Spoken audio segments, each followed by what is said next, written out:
Sud Radio, les clés d'une vie, 13h20, 14h, Jacques Pessis. Sud Radio, les clés d'une vie, celle de mon invité. Des générations font la fête grâce à celle que vous chantez. Votre rayonnement demeure encore plus fort que le soleil de votre île natale. En votre compagnie, nous allons en évoquer une autre, la Compagnie Créole, dont vous êtes la représentante et la chef de file. Bonjour Clémence. Bonjour Jacques.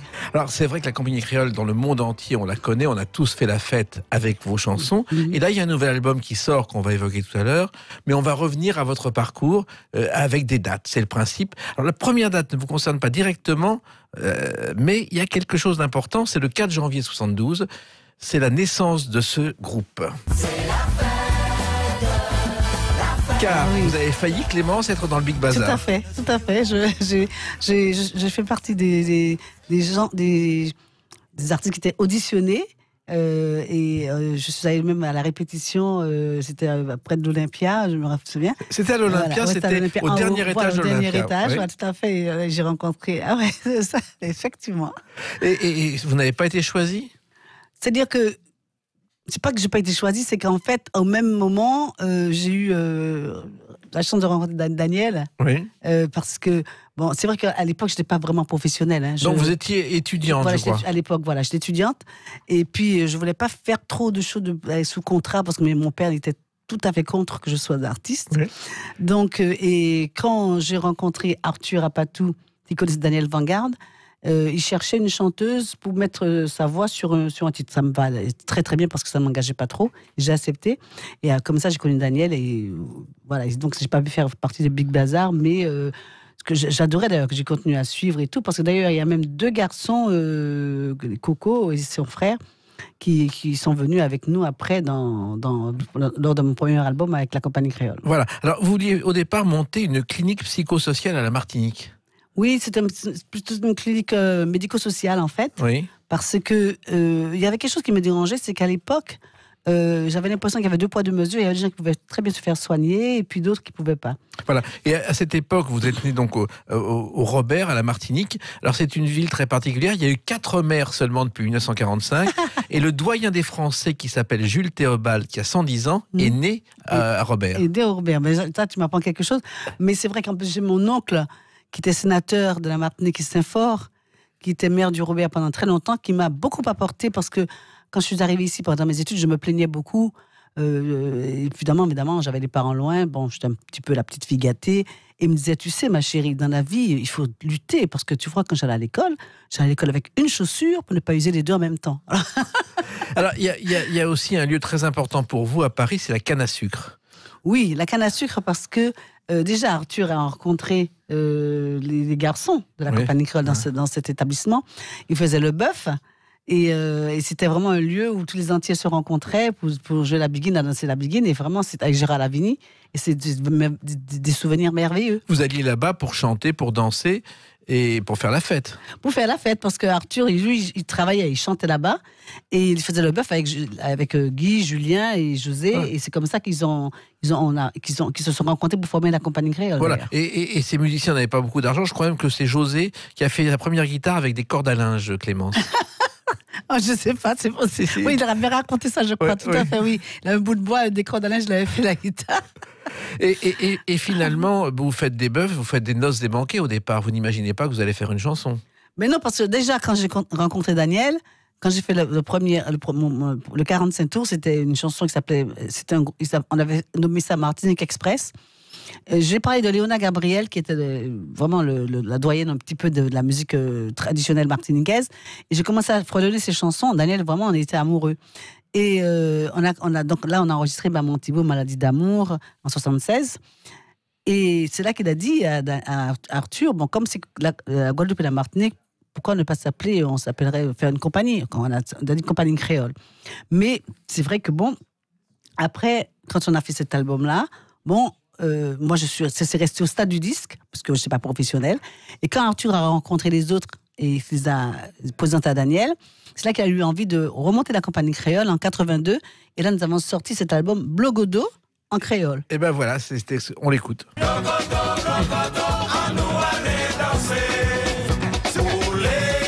C'est le premier succès, 90 000 exemplaires, ce qui est un beau résultat. Ouais. Mais c'était insuffisant pour Claude Carrère, le producteur, qui vendait des centaines de milliers de disques avec Sheila. Tout à fait.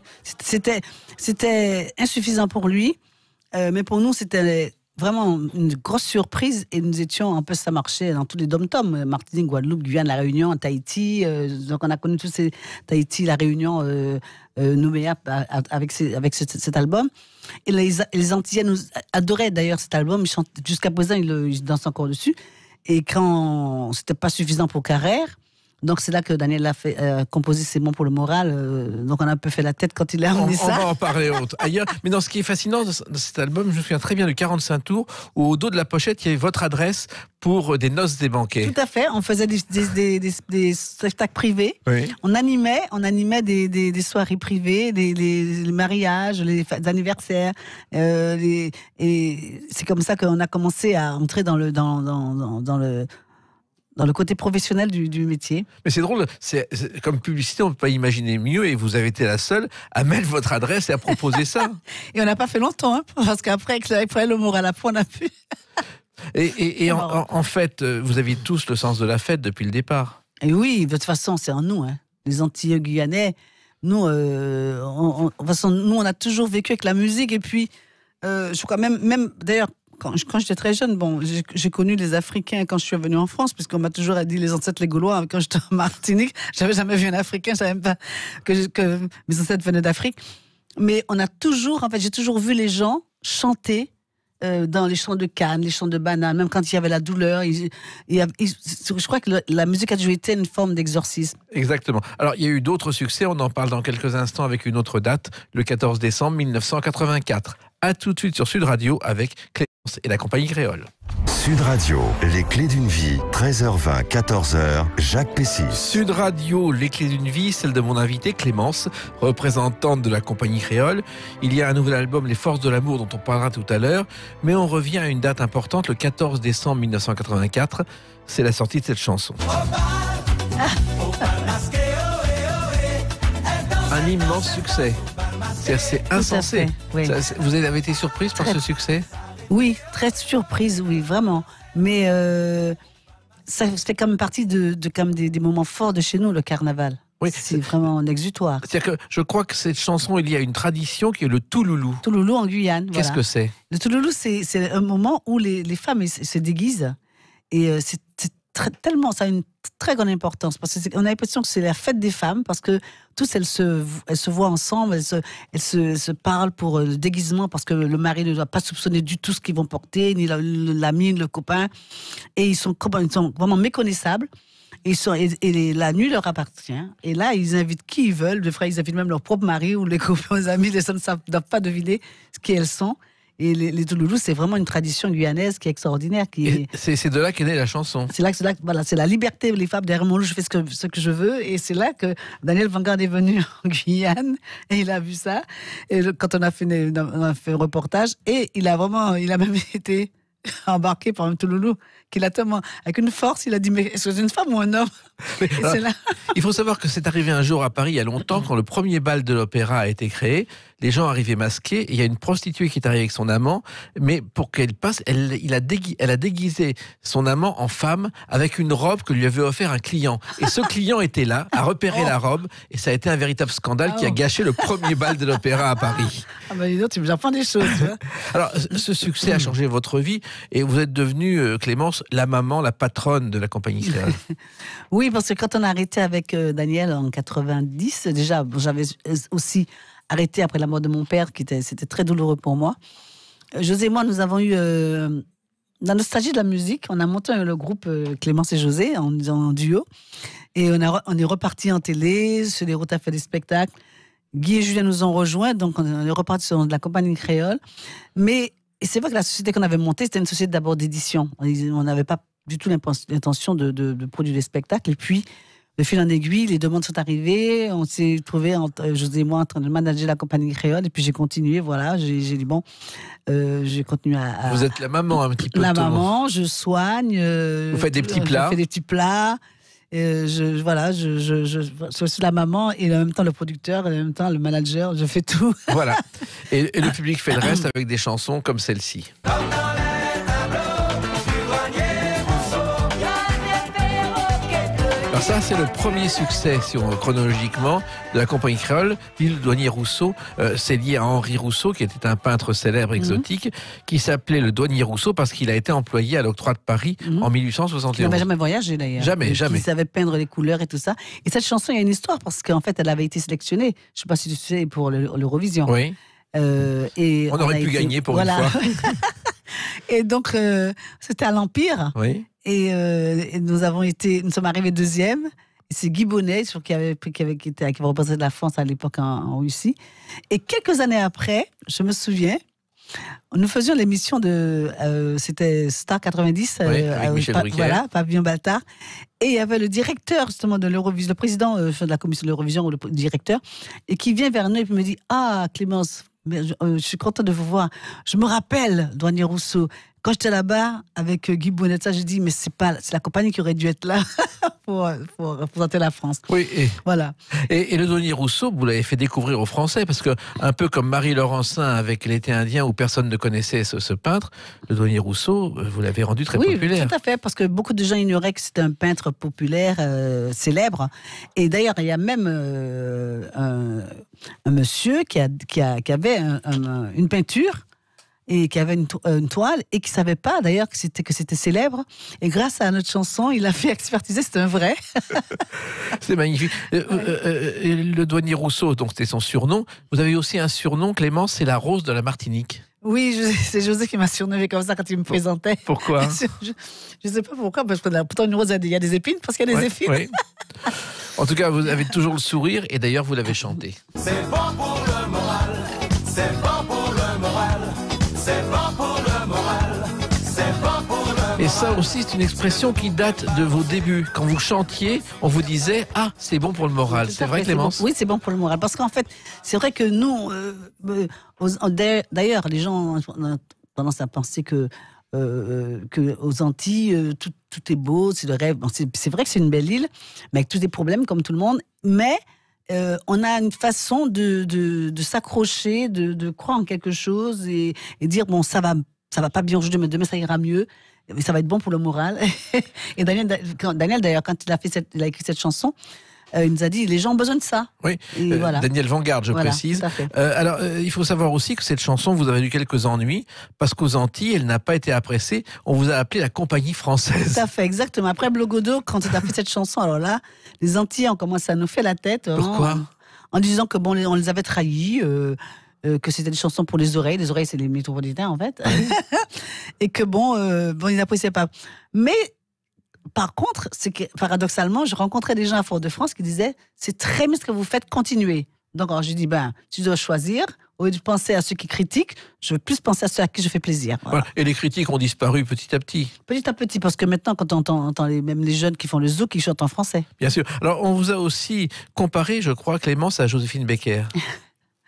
Ouais, c'est un honneur. Oui. Mais c'est vrai que Joséphine, c'est quelqu'un que on a eu l'occasion de faire une parodie avec Sébastien quand il faisait le carnaval, où il chantait J'ai deux amours et tout. Bon, mais c'est une femme qui avait un grand cœur, qui était formidable. C'est une grande artiste. Et ça me fait vraiment très, très plaisir qu'on me compare à elle. Oui, et en même temps, Joséphine Baker, il faut savoir que les 5 premières années de sa carrière, elle n'a pas chanté, contrairement à la légende. Elle dansait. Elle dansait. Voilà. Et c'est en 1930 seulement au Casino de Paris qu'elle a créé J'ai deux amours. Banane. Non, le ceinture de banane, c'était avant, quand elle dansait en 1926 au Folies Bergères. Tout à fait. Elle ne chantait pas. Voilà, elle chantait Alors, pas. vous avez chanté aussi, et d'autres succès, il y a celui-ci. Ça fait rire les oiseaux, ça fait chanter les abeilles, ça chasse les nuages et fait briller le soleil. Ça fait rire les oiseaux et danser. On a tout de suite le sourire, on a envie de danser. Oui, mais cette chanson, en fait, c'est une chanson avant-gardiste, je pourrais dire comme ça, parce que quand Daniel Vanguard l'a composée, c'était un peu en rap. Oui. Et finalement, après, c'était trop tôt pour sortir ce style de musique. Elle faisait hey, hey, regardez du chabin là, il donne de musique dans la tête, ça fait rire les oiseaux, ça fait chanter. Et alors, il trouvait, bon, c'est un peu trop en avant, je ne comprenais pas. Donc, on a cherché un rythme un peu zouk, un peu mélange antillais, et qui a donné cette chanson qui est un énorme succès. Et d'ailleurs, les Québécois l'appellent le verre d'oreille. Ah bon? Oui. Parce qu'ils ont fait en fait un sondage avec des musiques françaises, canadiennes, américaines. et il fallait que les gens votent en disant quelle est la chanson qui leur reste plus dans la tête. Et c'était cette chanson qui est arrivée en tête, qui est devenue maintenant le verre d'oreille au Québec. Alors, il faut savoir que tant qu'on vous reconnaît dans la rue, on vous sourit et on fredonne vos chansons, Clémence. Les gens ne vous abordent pas, mais ils fredonnent, c'est Tout à vrai? fait, des fois, pour me faire comprendre qu'ils m'ont reconnu, et me disent c'est bon pour le moral, décaler 14, décaler 14. Ah, c'est sympa, c'est mignon. Alors, il y a aussi d'autres chansons qui évoquent votre pays natal, votre île natale, c'est Bon baiser de Fort-de-France. Joyeux Noël, bon baiser de Fort-de-France. Ce soir on éteint la télé. Ce soir ensemble on va chanter. Alors, vous n'étiez pas qu'à la télé avec cette chanson, qui, je le précise, est restée 32 semaines dans le top 50. Vous avez, grâce à cette chanson, été à l'Élysée, reçu par François Mitterrand, Tout à Clémence. fait, voilà, qui en a offert le 45 tours. Mais cette chanson, c'est une histoire. Daniel adorait écrire des chansons qui relataient vraiment des vraies histoires antillaises. Et c'est vrai que quand Daniel m'a connue, comme j'étais très très jeune, d'ailleurs, il a dû partir avec sa femme, Thomas, qui est de Daft Punk, est tout petit. Ils sont partis à la Martinique et ils sont dormis chez mes parents pour convaincre mon père de me laisser chanter. Et je racontais des histoires à Daniel, notamment cette histoire de Noël, parce que c'est quelque chose qui m'avait toujours épatée. Ma mère avait un commerce, elle avait un restaurant, elle avait un bar et tout. Mais à l'époque de Noël, c'était plus un bar, c'était plus du tout un lieu commercial. C'était un endroit où il y avait une grande table avec des victuailles, du pâté, tout ce que le jambon de Noël, et les gens étaient invités cordialement à venir chanter Noël, à manger et à boire. Quand j'ai dit à Daniel, à Noël, on n'a pas besoin d'invitation. Tu rentres chez le voisin, il t'invite, même s'il te faisait la gueule, tu rentres chez lui, il n'a pas le droit de te conduire. Il doit t'accepter. Et les portes sont ouvertes et on chante Noël, on est des invités. Et ça lui a donné l'inspiration de faire cette chanson. Alors, cette chanson, quand je dis vous avez fait le Noël de l'Élysée pour les enfants, François Mitterrand, je crois, Clémence, vous a serré dans ses bras Mais en tout à disant fait. j'avais vu la femme à la télévision, maintenant je connais la femme. C'est vrai? Tout à fait, exactement, c'est vrai. C'était émouvant de rencontrer un grand homme comme François Mitterrand et vraiment, c'était un moment particulier. Alors, vous êtes devenus ensuite des ambassadeurs des Antilles dans le monde avec la compagnie créole. Peut-être pas dans le monde, mais une bonne partie, mais c'est vrai que on a permis à la musique antillaise de franchir, de dépasser les frontières. Le fait de chanter en français, parce que nous on chante quand même sur scène, on chante en anglais, créole et français. Et c'est vrai que à travers ça, la compagnie créole a pu quand même se faire connaître dans pas mal d'endroits et on est ravis. Même au Japon, où une de mes chansons, j'ai écrit d'ailleurs sur Noël, qui s'appelle Noël de chez nous, Noël de partout. Ils apprennent le français à l'école avec cette chanson. C'est fabuleux. En tout cas, ça continue et on va évoquer cet nouvel album avec une date, le 13 décembre 2019. A tout de suite sur Sud Radio avec Clémence et la compagnie créole. Radio, les clés d'une vie, 13h20, 14h, Jacques Pessis. Sud Radio, les clés d'une vie, celle de la compagnie créole avec Clémence, leur représentante aujourd'hui au micro de Sud Radio. 13 décembre 2019, un album qui sort, un nouvel album. Le titre principal, c'est Les Forces de l'amour et c'est une chanson. Oui, un jour viendra où la terre naîtra, des cendres de la haine qui C'est une chanson d'espoir, ça, une chanson originale. Chanson d'espoir originale, mais c'est surtout un hommage qu'on a voulu faire aussi à Mandela. Oui. Qui est un homme extraordinaire, qui nous a donné une belle leçon d'humilité, de pardon, de savoir pardonner, vouloir la paix à tout prix, que son peuple soit uni. Et quand j'ai écrit cette chanson, je pensais pas tout à fait d'abord à lui, et c'est après, au fil des heures, j'ai écrit les textes et j'ai pensé à lui. Je me suis dit, mais il a donné tellement d'espoir à son peuple. Et moi, j'ai envie de chanter l'espoir et l'amitié et l'amour entre les hommes. Voilà. Vous ne l'avez pas connu, Mandela? Si, on s'est rencontrés, on a eu l'occasion de le rencontrer. Ah bon, ça? Oui, tout à fait. À Paris, il y avait une soirée à l'UNESCO et on l'avait rencontré. Mais je ne pensais pas que j'allais écrire une chanson sur lui à l'époque. Vraiment, c'était vraiment un honneur pour nous d'être proche de si grand homme. Mais c'était assez bref. Mais vraiment, c'est au fil des années, avec tout ce qui se passait, on a appris quand même à le connaître, à l'apprécier. Et vraiment, ça m'a fait beaucoup plaisir d'écrire une chanson en pensant à lui. Alors, votre force, Clémence, c'est l'amour du métier. Et la compagnie créole est revenue avec un album inattendu parce que pour la première fois, il y a des gospels. Oui, parce que c'est vrai, le gospel, c'est américain. Mais nous avons une forme qui n'est pas tout à fait le gospel, qui est le négro spiritual, mais aussi qu'on a connu aussi aux États-Unis aussi, puisque dans les champs du coton, ils chantaient, c'était le négro spiritual, c'est une façon d'exorciser la douleur, de chanter, c'était une façon d'oublier la tristesse, le malheur et tout. Et on a vécu avec ça, et puis c'est un héritage, c'est un atavisme chez nous. Je crois que nos parents, nos grands-parents ont eu de nos ancêtres qui étaient esclaves aussi. Et ça, c'est des choses qu'on a vécues pleinement. Et donc, dans cet album, il y a des standards de gospel, mais il y a des chansons aussi de la compagnie créole connue, des chansons qui parlaient d'amour, et que j'ai transformées, j'ai fait des adaptations avec des textes. Et d'ailleurs, dans notre spectacle, il y a un fil conducteur, c'est l'amour et l'amitié entre les hommes. C'est important. Alors, parmi les chansons de cet album, il y en a une qui est connue, qui n'est pas de vous, mais c'est La Chapelle de Harlem. Voilà. La chorale a chanté. Alléluia, Alléluia, l'amour. Alléluia, et qui s'aime toujours. Pourquoi cette chanson, Clémence? Cette chanson, et justement, d'ailleurs, au début du spectacle, on parle de cette chanson, on parle de Mandela, mais on parle aussi de Roméo et Juliette. Et c'est justement, ça parle quand même comme de deux êtres de couleurs différentes. Où les parents ne viennent pas au mariage parce que justement, parce qu'ils sont différents. Et c'est ça justement qu'il faut d'ailleurs que je dis dans la force de l'amour, que à l'avenir, que les peuples se rapprochent un peu plus. Et donc, c'est une façon aussi de voir aussi que c'est stupide de dire tiens, je suis différent parce que je suis noir, mais t'es blanc, mais t'es jaune. Bon.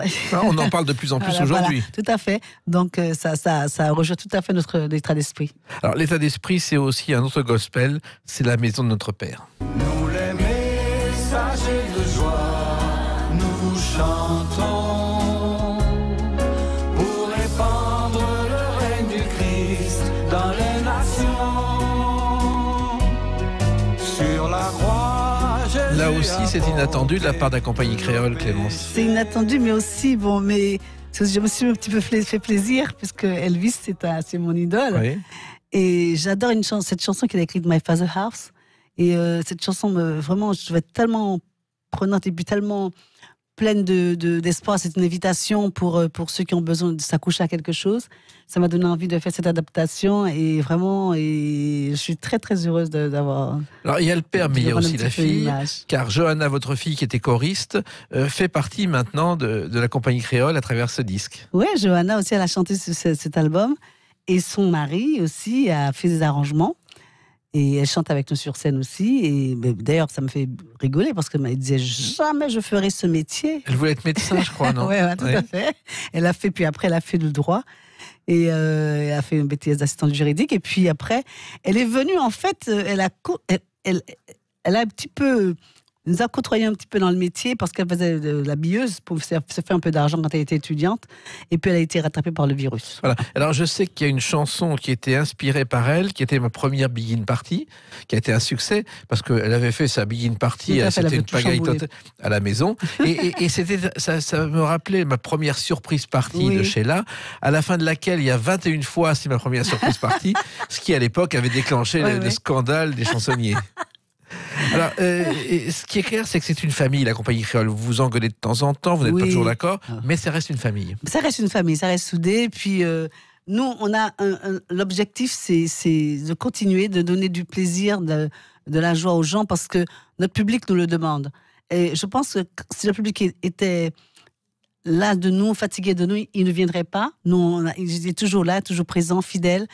Et en plus, c'est une promesse qu'on avait faite. Quand on avait repris la compagnie créole en 93, on avait fait la tournée de la Dépêche du Midi. Oui.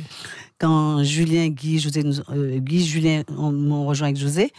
Le public, alors, il y a des gens qui hurlaient à la soirée, ne nous faites plus ça, ne nous abandonnez pas. On leur a promis, on leur a fait la promesse.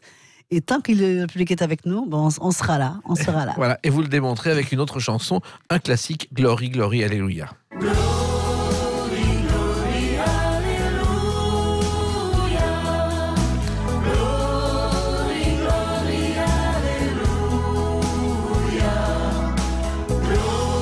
Encore un classique revisité, Clémence. Oui, et puis en plus, c'est bien parce que quand on dit que quand les choses nous séparent, mais une étoile nous unit, c'est comme une forme d'espoir. Il dit que même si ça va mal, on peut penser que demain, que le monde, ça ira mieux. Oui, ça ne peut pas aller plus mal en tout cas. Mais ce qui est fascinant, c'est que le public vous a suivi et il vous arrive dans des émissions de télévision de reconnaître les spectateurs qui sont avec vous. Oui, tout à fait, exactement. Et puis, en plus, comme je disais, bon, c'est ça qui nous fait d'ailleurs, qui fait que la compagnie créole continue, parce que c'est la fidélité et le soutien du public. Alors, il y a une chanson tout à fait inattendue dans cet album, c'est celle-ci. Une cloche sonne, sa voix d'écho en écho. Dites au monde qui s'étonne, c'est pour Jean-François Nicole. Alors, c'est pas vraiment une chanson de la Martinique, puisque Non. l'auteur Gilles est suisse. Ouais. Sont Édith Piaf et les compagnons de la chanson qu'il écrit. Pourquoi reprendre cette chanson ?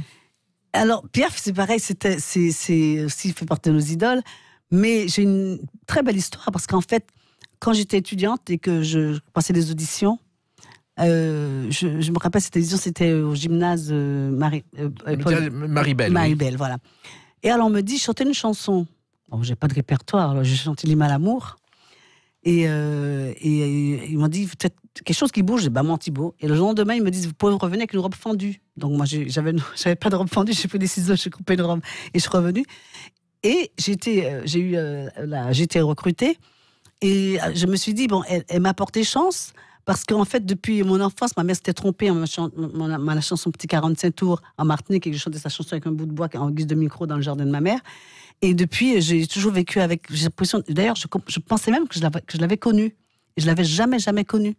Et je suis allée à Père-Lachaise quand j'ai vu que quand elle est décédée en 63. Moi, j'ai dit, j'étais encore aux Antilles. Et quand on a fait avec la compagnie, on a dit, tiens, on va faire Piaf. Je me dis, oh, tu mets un peu la barre un peu haute. Je dis, oui, mais on va quand même lui rendre un hommage. Voilà, on a eu envie de chanter ça et voilà. Alors, cette chanson a une histoire. En fait, en 1944, à la Comédie Française, après la guerre, Édith Piaf voit les compagnons de la chanson qui débutent. Ils ont un répertoire traditionnel. Et elle leur dit, un jour, on chantera ensemble. Elle leur propose cette chanson 2 ans plus tard. Les compagnons hésitent. Et Piaf dit, puisque vous ne voulez pas la chanter, je la chanterai avec vous. Et c'est comme ça que ça a été un succès, que les compagnons ont été célèbres. C'est génial. Alors, une autre chanson qui correspond exactement à ce que vous êtes et à votre île, c'est Mon pays.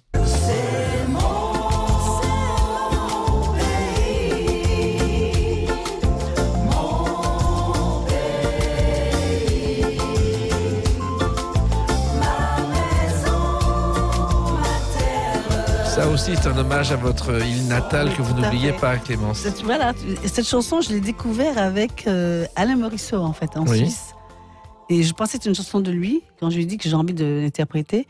Et en fait, on a découvert que c'est une chanson québécoise, canadienne. Et voilà, là, j'ai fait une adaptation en parlant de l'océan bleu et tout ça. Mais ça me fait penser au pays, qui est un peu loin, mais aussi, on est moi aussi, que quand on parle de mon pays, on parle de la France, on parle du monde, qu'on voudrait qu'il soit en paix. Et votre île, vous y allez de temps en temps, enfin, pas beaucoup, parce que vous avez beaucoup de travail. Vous repartez en tournée, là, Clémence, avec la compagnie créole. Il y a une Oui. longue tournée qui commence le 2 mai, je crois. Voilà, il y a une tournée, surtout une tournée de gospel dans les églises, qui commence le 2 mai. Bon, aux Antilles, je vais beaucoup moins parce que bon, j'ai plus mes parents, donc j'ai beaucoup moins d'attaches. Mais nous sommes ravis de commencer cette tournée avec notre public parce que on est très très heureux de voir la réaction du public dans les églises. Nous avons fait des spectacles qu'on a fait de gospel l'année dernière, c'était à Thionville au mois de novembre. Et la réaction du public, vraiment, ça nous fait plaisir. Ils chantent, ils sortent heureux. Et c'est encore notre forme d'optimisme qu'on fait vivre à travers ces chansons. Ce qui est fascinant aussi, c'est que vous revenez au classique alors que vous avez ouvert la voie au zouk et à toute une génération de musiciens. Mais oui, mais c'est ça la musique en fait. La musique n'a pas de frontières, n'a pas de couleur, n'a pas de... Mais vous vous rendez compte de ce que vous avez apporté aux autres, sans vous, le zouk ou le soca n'aurait pas existé peut-être. C'est vrai qu'on a permis de faire de la musique antillaise, de sortir un petit peu du carcan folklorique des Antilles, de traverser les frontières. Et la langue aussi a permis aussi a fait casser des barrières aussi. Parce qu'en chantant en français, les gens ils comprennent ce qu'on dit. Après, maintenant, sur scène, on chante en créole, en français, en anglais, le public, il est là, il est avec nous. Mais au départ, il fallait quand même se faire comprendre. Il fallait, déjà, la begin, déjà, le rythme, déjà, on l'emmenait déjà en France. Mais en plus, avec la langue, c'était encore le passeport était quand même mieux. Continuez ainsi à nous faire chanter, à nous faire rêver avec cette tournée, avec cet album Les Forces de l'amour qui est sorti. Merci Clémence. Merci Jacques. À très bientôt sur Sud Radio, quand vous voulez. Merci, avec plaisir. Dans quelques instants, on retrouve Brigitte Lahaye et nous, on se retrouvera bien sûr demain, comme d'habitude, pour d'autres clés d'une vie. Bonne journée. Merci, à demain.